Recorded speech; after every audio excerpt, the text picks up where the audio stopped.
Chez nous, un homme a été grièvement blessé par des coups de feu hier soir dans la commune bruxelloise de Schaerbeek. Les jours de la victime, touchés au niveau de la tête et de la cage thoracique, sont toujours en danger. On ne connaît pas encore les circonstances exactes des faits. Caroline Hack, Raphaël Albardier et Marc Osinski.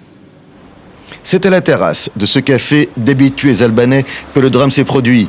Dans ces images qui tournent sur les réseaux sociaux, on voit comment un piéton passe devant un homme assis et se retourne avant de tirer à bout portant et de s'enfuir.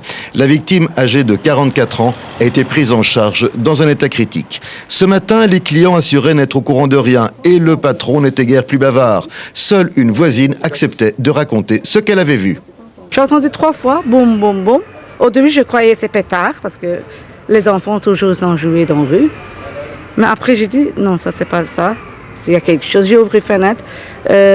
J'ai vu de bordel. Il y avait quelques personnes. Après, j'ai dit, voilà, c'est passé quelque chose, parce que boum, boum. Et j'ai fermé 20 fenêtres et j'ai rentré. Dans un communiqué, le parquet explique que la victime aurait été touchée par plusieurs balles au niveau de la tête et de la cage thoracique et que ses jours seraient en danger. Les faits sont qualifiés de tentative d'assassinat et l'enquête a été confiée à la section homicide de la police judiciaire. Depuis le début de l'année, Bruxelles a été le cadre de 12 fusillades, mais c'est la première fois que ce quartier est touché. L'épicier du coin se rappelle bien quelques coups de feu, mais c'était au siècle dernier et les habitants le disent, le quartier est calme. J'ai jamais eu des petits problèmes. Allez, ça fait quoi, 30 ans que j'habite par ici, hein, donc non, jamais d'accroche, jamais, non, rien.